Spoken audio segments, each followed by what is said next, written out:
Today we are going to learn a poem. Hope is the thing with feathers. Let's see the text of the poem. Hope is the thing with feathers.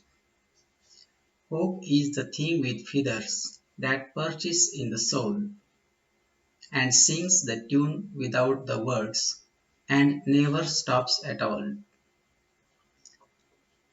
And sweetest in the gale is heard, and sore must be the star that could abash the little bird that kept so many warm. I have heard it in the chillest land and on the strangest sea, yet never in extremity it asked a crumb of me.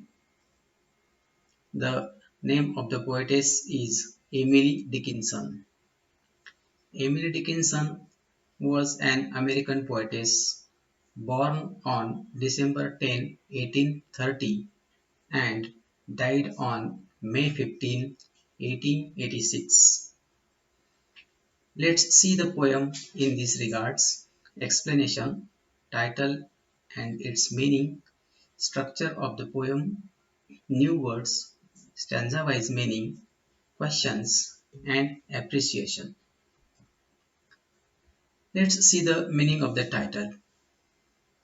Hope is a non-living thing, but here it is considered as a living thing like a bird. As the bird lives in the nest, the hope lives in our soul. Let us see the structure of the poem. This is a well-structured poem. There are three stanzas. In each stanza, there are four lines.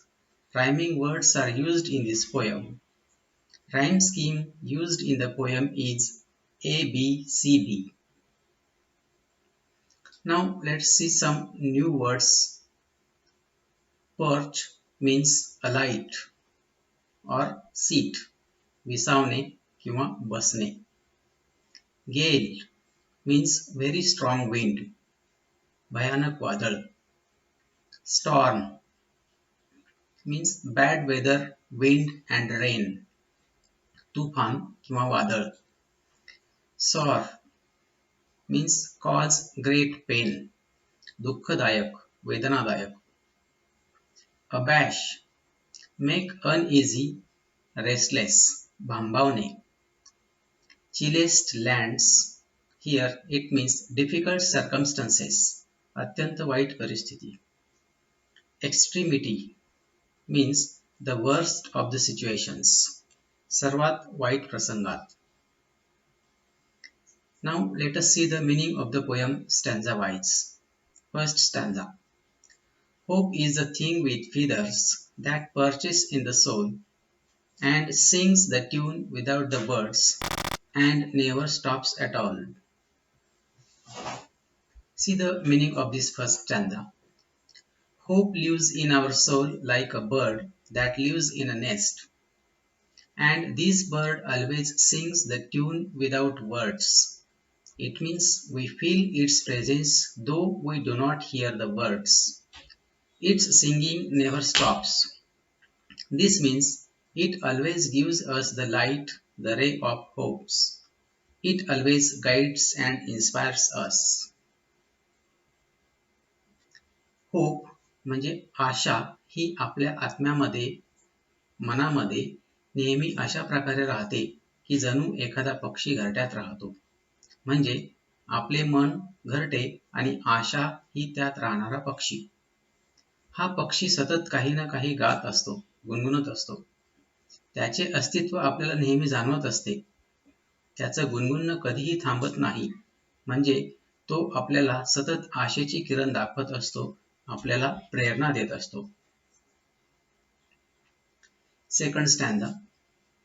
And sweetest in the gale is heard, and sore must be the star that could abash the little bird that kept so many warm.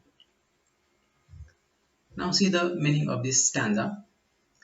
In the situation like the storm, this hopeful bird sings its sweetest song. It means it encourages us in the most difficult time. The sorrow and pains which come to us in the form of a storm make us restless and uneasy. But at that time, the bird of hope makes us calm in the form of the hopeful thoughts. जीवनातील अगदी तुफानी किंवा वादळी परिस्थितीतही हा पक्षी त्याचे सुंदर गाणे गात राहतो. म्हणजेच तो आपल्याला कठीण परिस्थितीतही प्रोत्साहित करत असतो. आपल्या जीवनात येणारे दुःख आणि यातनांचे वादळ आपल्याला बेचैन आणि अस्वस्थ करतात. पण त्यावेळी हा आशारूपी पक्षी आशादायक विचारांनी आपल्या बेचैन मनाला शांत करत असतो. Now the last stanza. I have heard it in the chilliest land and on the strangest sea, yet never in extremity it asked a crumb of me. See the meaning of this stanza. The poetess says that she has heard the song of this bird, the hope, in the most difficult situations. But even in such worst of the situations, this bird never asked a little thing from her in return. It means this bird, the hope, lives always with us and encourages and guides us without any expectation. कवयित्री म्हणते की तिने या पक्ष्याचे गीत तिच्या जीवनातील अगदी कठीण प्रसंगातही ऐकलेले आहे. परंतु अगदी अशा बिकट परिस्थितीतही या पक्षाने आशेने तिच्याकडून कसलीही अपेक्षा केली नाही. म्हणजेच ही आशा, हा पक्षी आपल्याकडून कशाचीही अपेक्षा न करता सतत आपल्याबरोबर राहत असतो, आपल्याला प्रोत्साहन देतो व आपले मार्गदर्शन करत असतो. Now let us see some comprehension questions. Activity 1. Complete the following lines from the poem. Point 1. The hope bird is sitting in the soul. Second point. Singing of the hope bird never stops. Third point.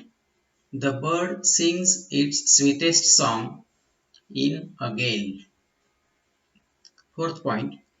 The bird asks nothing in the extremity. Activity 2. Match the following. First point, hope, bird. Second point, gale or storm, toughest time in life. Third point, keep warm, provide comfort. Fourth point, a crumb, a very small bit. Activity 3. Write 22 pairs of rhyming words from the poem. First, storm, warm. Second, see, me. Now let us see the appreciation of the poem with the given points.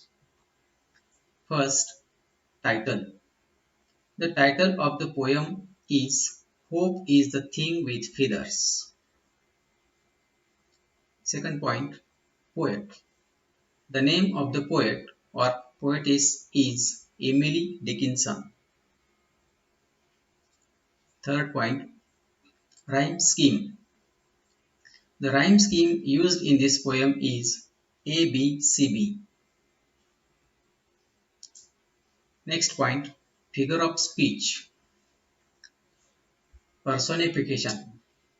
Here, hope, a non-living thing, is described as a bird, a living thing. So, it is an example of personification. म्हणजे चेतन गुणोक्ती अलंकार. So, we can say the figure of speech used in this poem is personification or alliteration, anupras alankar. Example, and sore must be the storm. In this line, letter S or sound S is repeated. Second example, I have heard it in the chillest land. In this line, letter I is repeated. So we can say the figure of speech used in this poem is alliteration. The last point, theme or central idea. The poetess has referred hope as a little bird that rests in our soul. It keeps us hopeful in any situation. It gives us power to go on in the most difficult conditions in our life without any demand. Thank you for watching the presentation.